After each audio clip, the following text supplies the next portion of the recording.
Marc est chasseur. Il est la personne que recherchaient les bénévoles de l'organisme Québec Secours le 29 octobre dernier. Heureusement, il n'est pas vraiment perdu. Il s'agit d'une simulation de personnes disparues en forêt à Saint-Amable. Chaque année, 270 personnes disparaissent au Québec. On a eu une dernière petite information au niveau de notre sujet qu'on recherche.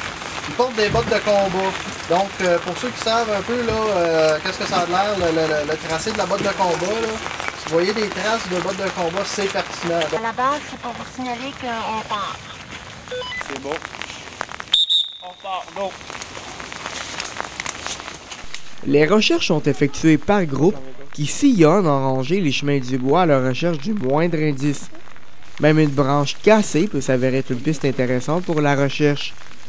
Lors de la découverte d'indices, tous s'arrêtent pour valider l'information. Indice! On arrête! Je dois savoir de trouver un indice, puis c'est un genre de peinture bleue. Je dois savoir si on est au courant, si le sujet avait de la peinture avec lui pour marquer.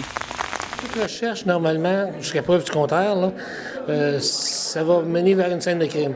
Alors, c'est-à-dire que si on trouve un individu vivant, il n'y aura pas de problème.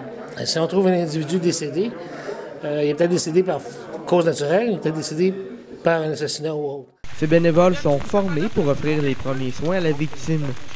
La victime a été aussitôt prise en charge par l'équipe médicale et le chasseur a été transporté au poste de commandement par véhicule tout-terrain.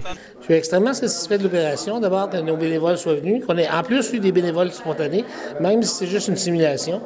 Il arrive que ça peut être une vraie victime et on a eu un taux de réponse là, qui est très satisfaisant dans le cas d'une simulation pour des conditions difficiles, là, des conditions de terrain extrêmement difficiles. Les bénévoles seront donc fin prêts si quelqu'un comme Marc se perd vraiment dans la région.